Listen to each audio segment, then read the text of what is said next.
قربانی رضائے الہی کے حصول کے لیے ان مخصوص 3 دنوں کے اندر مخصوص جانور جو شریعت اسلامیہ میں متعین کیا گیا ہے اس کو ذبح کرنے کا نام ہے۔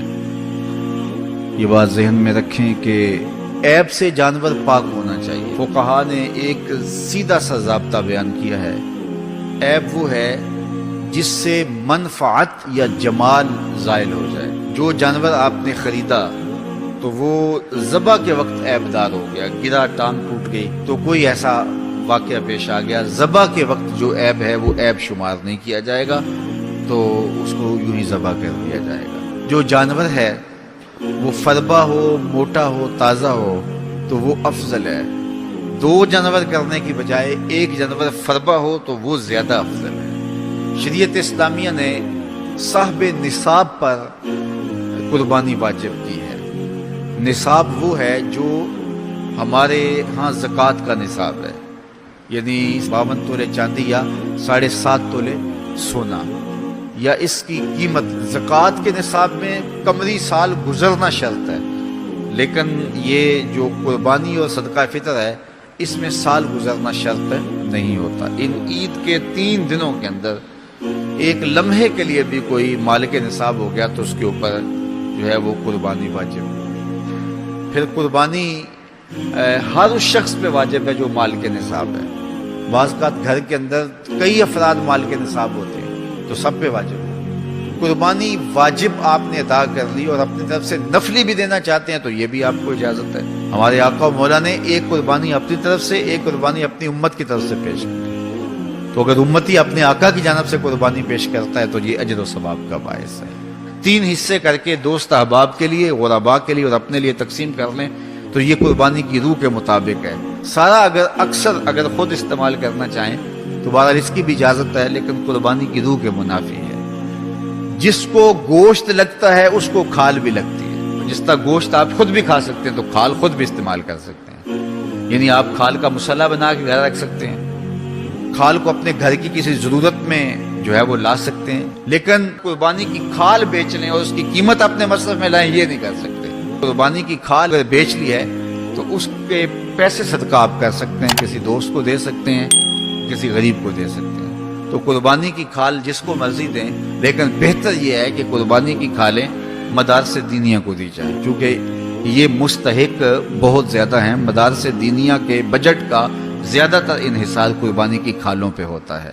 کسی زمانے میں مدارس دینیہ کے لیے، مساجد کے لیے اور خانقاہوں کے لیے امراء، رؤوسا اور حکام جاگیریں مقرر کرتے تھے اور ان کا نظم و نسق چلتا تھا۔ ہمارے دیہاتوں میں آج بھی مسجدوں کے نام پہ 8-8، 5-5، 6-6 جو ہے وہ ایکڑ نام ہوتے ہیں اور مسجد کی ضروریات اور اس کے محاصل سے پوری ہوتی ہیں، لیکن اب تو مدارس دینیہ کا انحصار رہ ہی قربانی کی کھالوں، زکوٰۃ فنڈ اور لوگوں کے تعاون اور مخیر حضرات کی کوشش سے رہ گیا ہے۔ اس لیے اپنے مدارس کی طرف بہت زیادہ توجہ دینے کی ضرورت ہوتی ہے اور قربانی کی کھالیں کوشش کر کے خود مدارس دینیہ کے اندر پہنچائیں۔ اور آپ کے سامنے جامعۃ المصطفیٰ ایک ایسی درسگاہ علمی ہے کہ جس کے فیضان سے ایک زمانہ متمتع ہو رہا ہے، اور یہاں سے نکل کر اطراف و اکناف عالم کے اندر جو ہیں وہ لوگ پھیل رہے ہیں اور فائدہ پہنچ رہا ہے۔ اللہ کا شکر ہے، یہاں سے جانے والے پیغام کو مسلم بھی قبول کر رہے ہیں اور غیر مسلم بھی قبول کر رہے ہیں۔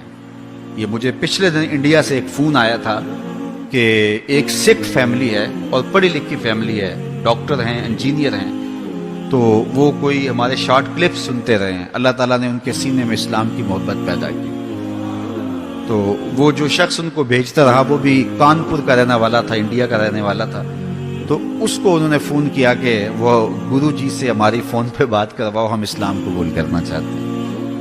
تو یہ اللہ کا فضل ہے، اس پر ہمیں شکر ادا کرنا چاہیے۔ اس سے قبل ایک ہندو فیملی تھی، وہ بھی انڈیا کے اندر پڑھی لکھی فیملی تھی، اللہ نے اس کو اسلام جو ہے وہ نصیب فرمایا۔ اس سے قبل جو ہے وہ مختلف جگہوں پر 7 ہندوؤں نے اللہ تعالیٰ نے ان کو اسلام نصیب فرمایا، اور اس کا سبب یہ آپ کا ادارہ بنا۔ اور آپ آئے دن دیکھتے رہتے ہیں کتنے عیسائی یہاں کلمہ پڑھتے ہیں، تو یہ غیر مسلموں تک پیغام پہنچ رہا ہے، اور کتنے مسلمانوں کی اصلاح ہوئی ہے اور کتنے لوگ فائدے میں گئے ہیں، تو یہ ایک اللہ تعالیٰ کا بڑا فضل ہے اور اللہ تعالیٰ کا بڑا ہی کرم ہے کہ کتنے لوگوں کو یہاں سے فائدہ ہو رہا ہے. اور یہاں سے مدارس، یہ ظاہر ہے ہم ساری زندگی تو نہیں بیٹھ رہیں گے، ایک وقت عمر کا، زندگی کا ہم نے پورا کرنا ہے، اس کے بعد ہم نے چلے جانا ہے، تو ہماری جگہ اوروں نے آنا ہے.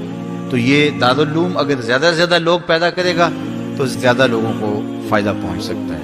تو اس لیے نہ صرف قربانی کی کھالیں بلکہ اس ادارے کے ساتھ آپ کا ہر طرح کا تعاون درکار ہے.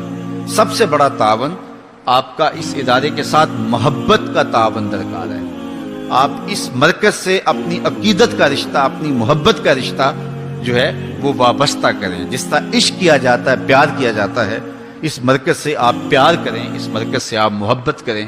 یہ مرکز ہماری عقیدتوں کا مامن اور مسکن ہونا چاہیے، چونکہ اس سے بہت سارے لوگوں کو فائدہ ہو رہا ہے اور غیر مسلم بھی اسلام کے دامن میں آ رہے ہیں اور مسلمان عمل کی راہوں کے مسافر ہو رہے ہیں، اور یہاں سے صاف سیدھا اور پیارا سا پیغام پوری دنیا پہ پہنچ. Subscribe now and press the bell icon.